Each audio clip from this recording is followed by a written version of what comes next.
It is a beautiful day to just show up.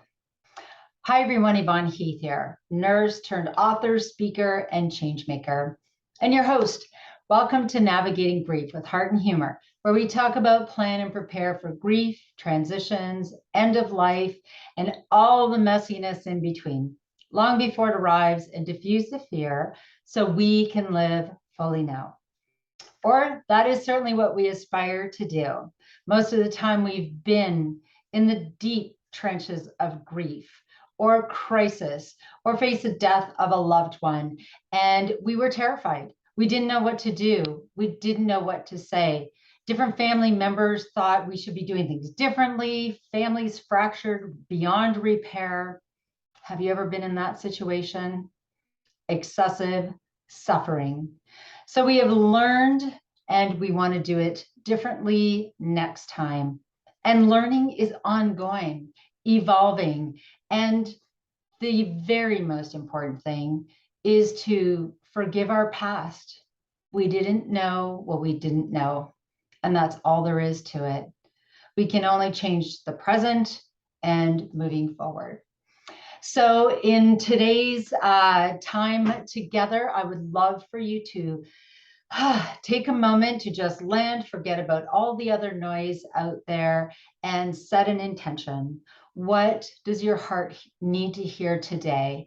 And I will do the same so that I can share from all the wisdom, the beautiful people that have shared stories and my own experience so that our hearts connect. So I'm going to take 2 slow, deep breaths, inhaling through my nose, exhaling through my mouth, so I can quiet the noise and just land here and be present for you. So I invite you to join me or do something that will help you to just be mindful and present.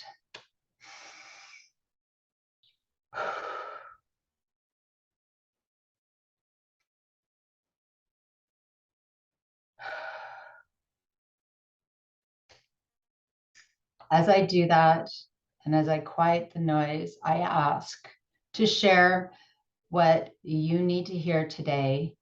And I know I am always learning as I go along. So in the last several episodes, I have been sharing chapters in my book, Love Your Life to Death. We have gone through it together, and it has been something that is near and dear to my heart to share these stories and the wisdom. And it truly amazes me that every year when I do read this, something lands differently for me, depending on what I am going through, what those around me are experiencing, and who I am supporting and who's supporting me. It's always an extraordinary journey to revisit these stories. And some of the chapters are about living life to the fullest, being the very best version of yourself. Well, they all are, because living well, grieving well, dying well is all a part of this journey. But of course, some of the chapters are easier to read than the others. And that's okay, right? We invite and all feelings, anger, sadness, tears, joy, messiness, it's all a part of this journey we call life. And that is certainly a big part of my message, isn't it? We have to embrace it all. We talk about it all. Yeah, easier said than done. I know. I have been through it and continue to go through it. And, I incorporate heart and humor in everything that I do. And I laugh at myself thinking that, wow, I really thought I was going to handle that much better. I'll do it differently next time. We are only human. We can only do the best we can do in that moment. And to live in regret forever is simply robbing your life of joy and the joy of who you could be for those around you. Something to think about. So we started talking about chapter 9, last episode, opportunity awaits in the dying process. And I wanted to continue on the conversation because for so many people, that just brings fear and anxiety. Like, how could there be opportunity in the dying process? Dying is something to avoid at all costs. So many of us believe in our society, and that was a part of my nursing journey for 27 years. We would treat people to death instead of focusing on quality of life. We focused on quantity of life. And I have not started caring less. I've just started accepting more. I accept that we're all here as long as we're here. We don't all die of old age. We don't always get a warning. I often hear people say, oh, this person died and they were only 50. They looked so healthy. Or someone died by suicide. They had everything. Here's the truth. The elephant in the room. We do not always know what is going on with someone internally, mentally, physically, emotionally, spiritually, whatever they may, we don't always know. We only know what we see or they've shared, or, we have intuition, but we don't always know. And that is a hard thing to accept, isn't it? So as I say, if we can become proactive and accept life, grief, death, and everything in between, and if we can see that death is not the enemy, it's the end of this journey. And yes, many times it comes much sooner than we wish. Of course it does. And no matter what age someone is when they are in the dying process, there is opportunity. There's opportunity for laughter. Yes, laughter. Imagine being in the dying process and we allow all feelings and allow laughter and animals and children and stories and all of it. If we have that in our minds, that no matter what age someone is dying, that we can bring all of it. We can make room for amazing conversations if we are letting go of warding off death, of forcing people to, oh, come on, mom, have one more bite. Come on, dad, have a drink of water. Let's get you walking. You've been in bed too long. When death is imminent, it will happen. We can take that time to have meaningful conversations, to create meaningful moments.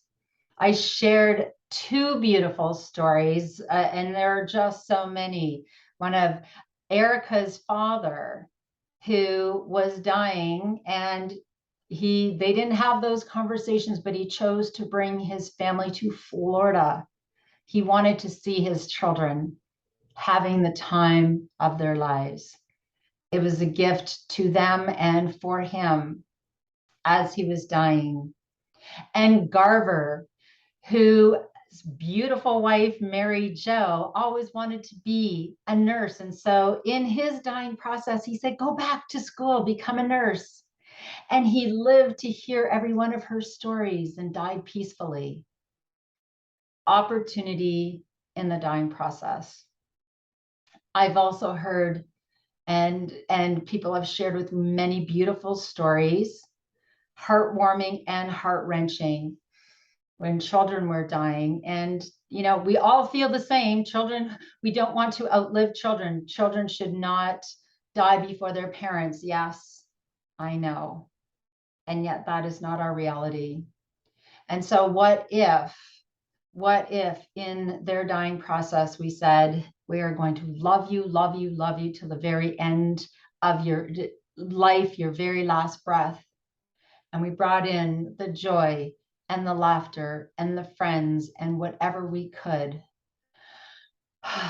The only way this will be possible is for us to be the change in our lives, become proactive, have an acceptance about life and death, and knowing that we can make a difference in life and at the end of life, no matter when that is. They are heavy conversations. And just think about it. When people say to me, why do I want to talk about this now? Everything is going just great in my life. Why do I want to talk about death? Well, I understand that. And it's one of those things, don't wait until you want to, because chances are that's not going to happen. Don't wait until someone has a diagnosis or is in the dying process, and then you have all of these other feelings, hard feelings to navigate. And also you're maybe in cure mode in the moment, and there's hospital visits and there's paperwork and all of the other stuff. Let's get all of that out of the way so that there can be opportunity in the dying process for love, tears, laughter, and all of it. So as we continue through chapter 9, the last thing that we said was there are critical life-changing and death-changing opportunities in the dying process if we can let go of everything but love. So give yourself permission to let go. Ask others to let you go. Can you imagine feeling guilty for dying? Remember, Reverend Derek Shelley shared a story about a dying man who was feeling very guilty because he thought he had not provided enough for his family to live without him. His family may not have felt this way, but they were deep in despair and they were not ready to let him go. This is not how anyone would choose to feel at the end of their lives. And yet, if we do not prepare, this could be our reality. This was not an older man, which is a reminder that we must accept, once again, that we do not all die of old age. No matter what the situation at the end of your life, you will die more peacefully if you forgive, and let go. So that forgiveness. Oh my goodness. Forgiveness is such a challenging thing for so many of us. I know I've been there. I'm still there. I still work on that. And so many of us feel like, well, I don't need to speak to this person, and it doesn't matter to me. And then when that person is dying, suddenly they realize, oh my goodness, I will not have time. I'm running out of time. They are dying, and I cannot make this relationship better. There's so much to live with. Or as a dying person, oh, I never did make amends with so-and-so, and now it's too late. I have seen this time and time and time again. I was just at a celebration of life, and two sisters visited each other. One sister was dying, and they hadn't seen each other in 7 years. And ironically, why they had the disputes that led to them not speaking for so long was over their mother's death and disagreements. Those are all the things that create excessive suffering, right? Excessive suffering. People wanting different things, people not forgiving, people thinking, I was right and you were wrong. So as much as there is that opportunity in the dying process, I invite you to not wait till then to forgive yourself and forgive others, because it's a lot to carry. And you may not have that opportunity in the dying process. For those, I'm so sorry, things changed between us. I'm so sorry we haven't spoken in so long. You may not have that opportunity.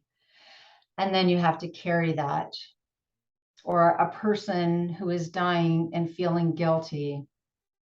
I do not wish that for anyone, no matter what.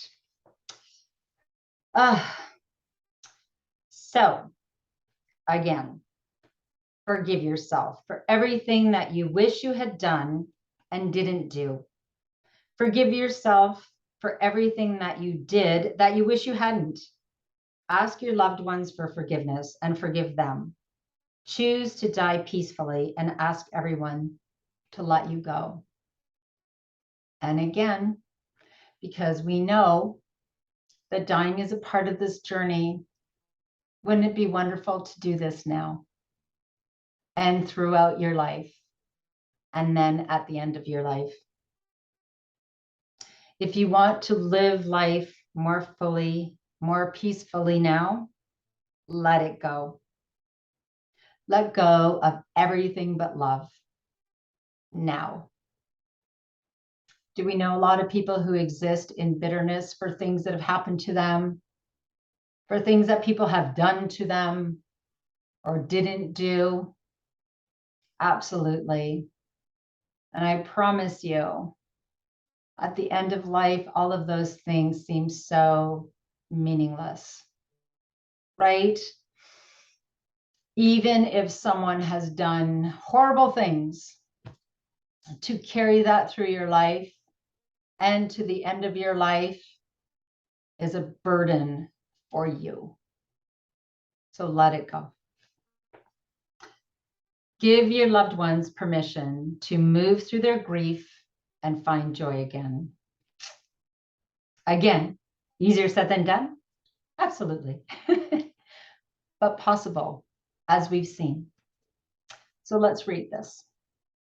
There's a selfless opportunity in dying, the chance to change the lives of those left behind. You can free the hearts of those you love who are going to outlive you. You can choose to reassure your family, your friends, and your loved ones that not only are you going to be okay, but they are going to be okay too. Encourage them to grieve and help them understand that this is the best road to healing. The only road, actually. Reassure them that the pain of loss will dull with time and that you will be in their hearts forever. Remind them that in everything that you love together, you will live on. Most importantly, request that they grieve, move through it, and find joy again. Dying along with you is not honoring you, but just creating more loss for themselves and others. I'm going to repeat that one. Dying along with you is not honoring you, but just creating more loss for themselves and for others. I'm going to pause there for a moment. Do you know people who have had someone, the love of their life, a child, somebody that they loved with all their heart and soul, who died their physical death, and they never allowed themselves, they closed their heart, they never allowed themselves to feel joy again, they never allowed themselves to love again, they just stayed in perhaps bitterness, anger, regret, remorse. And many of these people also die, they just wither away. Whether they continue to have a pulse or not, they are no longer living. I can tell you that I have met more people than I can count who have continued to exist like this. And I get it. I get it. It would be very easy to stay in despair for life when someone you love deeply dies. And yet that is not a way to honor them. That is not living, because you are still living. So again, it gives you the opportunity to be the evidence that their life made a difference, to do good in the world, in their memory, to create good things, to keep those memories alive, talk about them with joy, celebrate them and cry when you're lonely and continue to talk to them. You stay connected. And again, that is why it is imperative to have a belief about life and death. What do you believe? And choose to believe something that creates a soft landing for you in life and at the end of life, right? I choose to believe that we stay spiritually connected. I accept that we're all here as long as we're here. When people who are close to me die, do I remember all of that? No. But I have that foundation and I continue to learn and to share. And I do believe that continuing to love And taking the love that I felt for that person and spreading it around is the greatest thing that I can do. It is the greatest thing that we all can do. So when your loved one dies, life will never be the same. Life will always be different, and they will have to find a new normal. And these are things you can tell them, but tell them you want them to choose a new purpose, new love, and new joy again. Imagine hearing these words from your dying loved one. Wouldn't it be one of the greatest gifts of all? Just imagine having that acceptance, and that acceptance for someone who is dying and for those they love, who love that person, starts with that conversation, opening conversations, having conversations throughout life about death, about what we believe. And it's never too late to start. It would be wonderful if you've had those conversations throughout life. That has not been the norm in our society. Start now. You can even say to someone who is facing end of life, I wish that we had had conversations about this. I feel so ill prepared. I don't want to let you go. No, I don't. Have those conversations. Allow yourself to be messy and do it differently from here on in. Have conversations with children. Geez, I wish I would have talked to you about this and I didn't. And now you're grieving and I'm grieving and we're grieving together. And please remember that being strong for everyone is not what we need.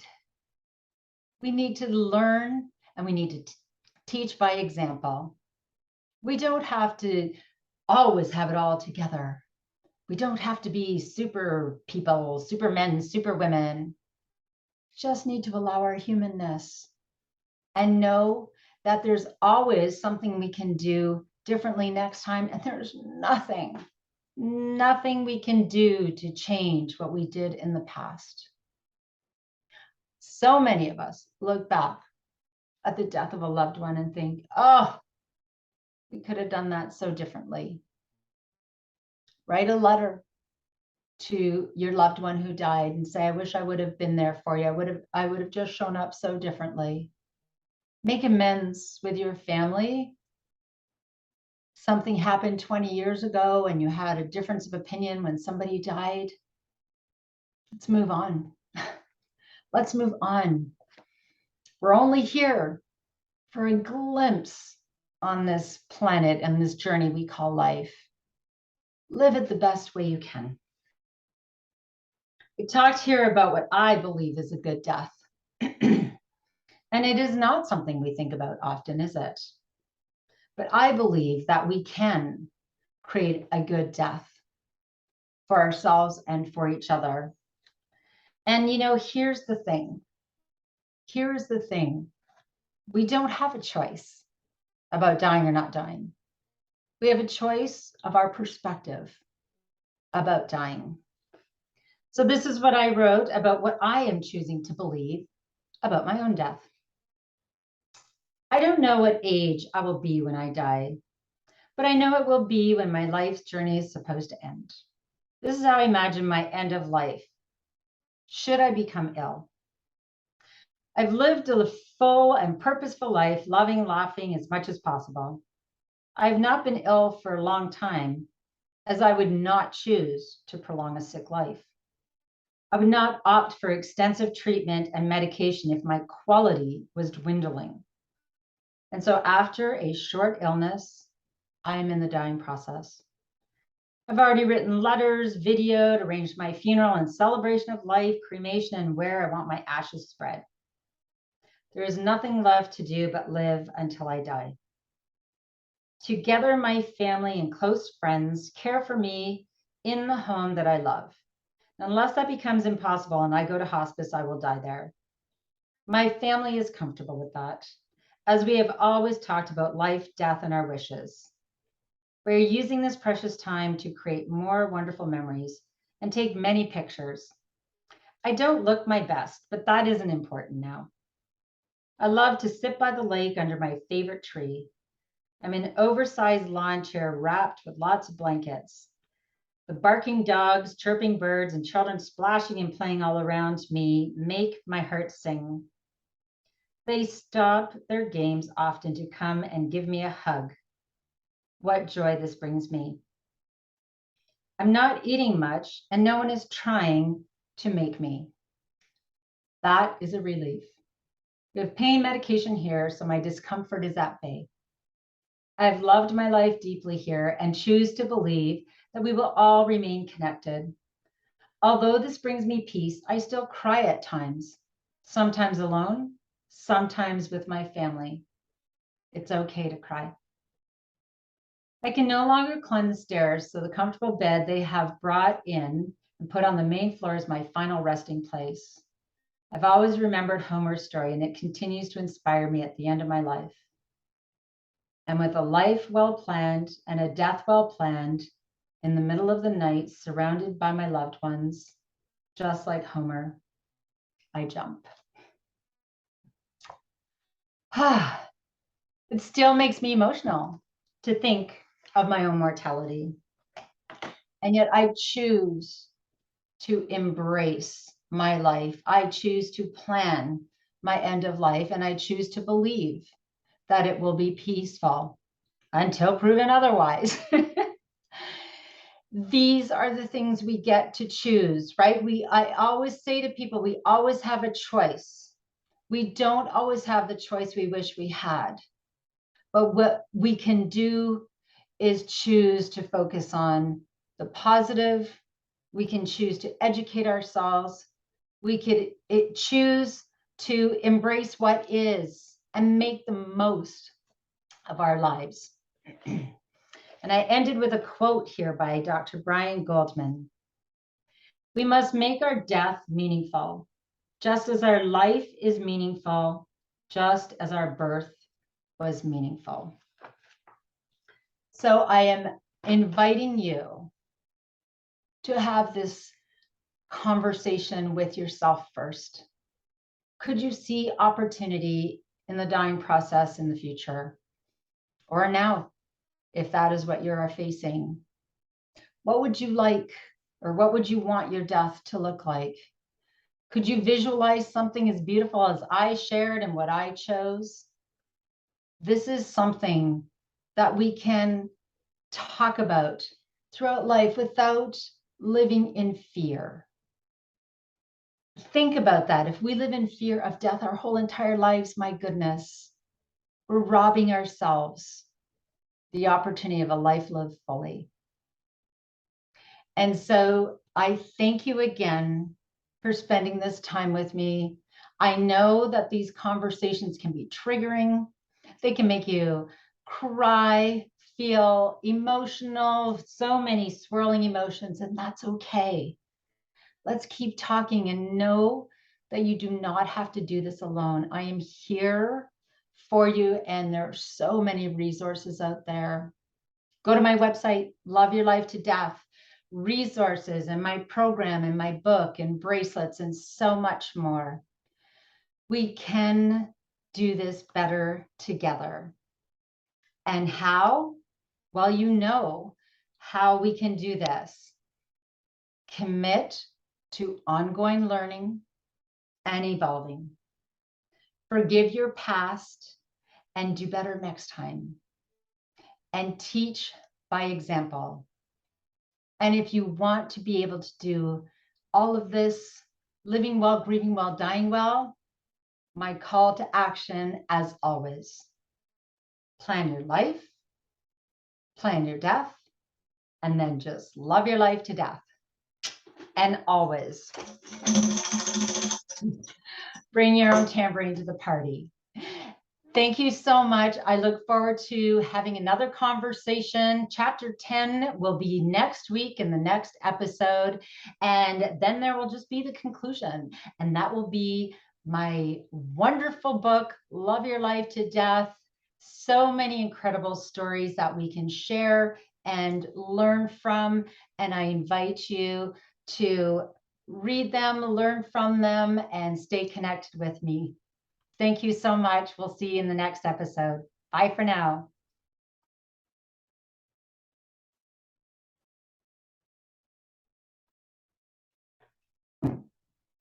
Whoops, still recording.